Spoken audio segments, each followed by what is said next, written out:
Jednych znodli w kapuście, inkszych przyniósł bocoń, a mnie, jako że się rodziła przed samymi godnymi świętami, ponoć przyniosło dzieciątko. Starka Berta całki ten dzień rzekali w kościele. Jak się już zećmiło i ściągli do dom, trafili po drodze hebama, która uwijała się do mojej mamulki. A keď już było po wszystkim, to starka wszystkim wyzdradzili, o co prosili Pan Boczka. O to, co bych się nie urodziła w ten sam dzień, co miał Geburtstag Stalin. Na pierwsze miano dali mi Barburka, a na drugie Truda, po starce z Piekor. Starzyki mianowali się Jork i Zefel. Jednych znaleźli w kapuście, innych przyniósł bocian, a mnie, jako że urodziłam się przed samymi świętami Bożego Narodzenia, podobno przyniosło dzieciątko. Tego dnia moja babcia Berta cały dzień modliła się w kościele, a wieczorem, jak wracała do domu, spotkała po drodze akuszerkę, która szła do mojej mamy. Jak już było po wszystkim, babcia wszystkim się przyznała, o co prosiła Pana Boga. O to, żebym się nie urodziła w tym dniu, w którym urodził się Stalin. Nazwano mnie Barbara, a na drugie imię Gertruda, po babci z Piekar. Moi dziadkowie nazywali się Jerzy i Józef.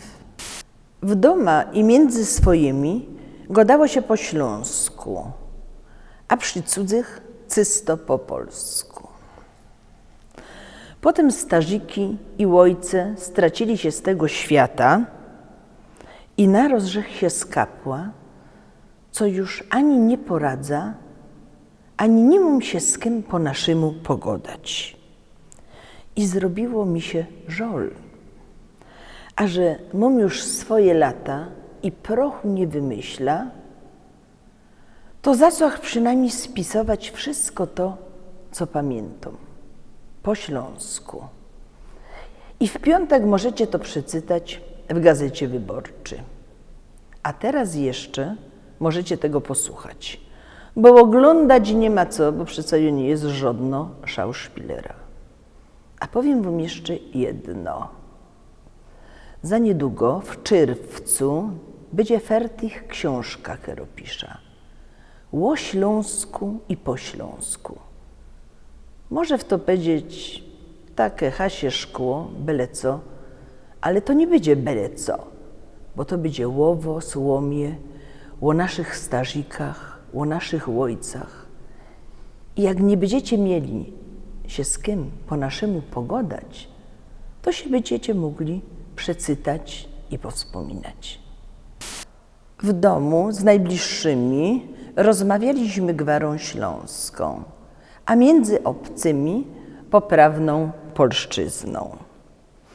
Potem dziadkowie i rodzice odeszli z tego świata i nagle zrozumiałam, że ja już ani nie potrafię mówić po śląsku, ani nie mam z kim. Zrobiło mi się bardzo żal. A że mam już swoje lata i prochu to raczej nie wymyślę, postanowiłam spisać to, co pamiętam, po śląsku. I w każdy piątek możecie to przeczytać w Gazecie Wyborczej. A teraz jeszcze będziecie mogli tego posłuchać, bo oglądać to chyba nie ma czego, bo przecież nie jest ze mnie żadna aktorka. Chcę wam jeszcze powiedzieć, że niedługo, w czerwcu, ukaże się książka, którą piszę. Książka o Śląsku i po Śląsku.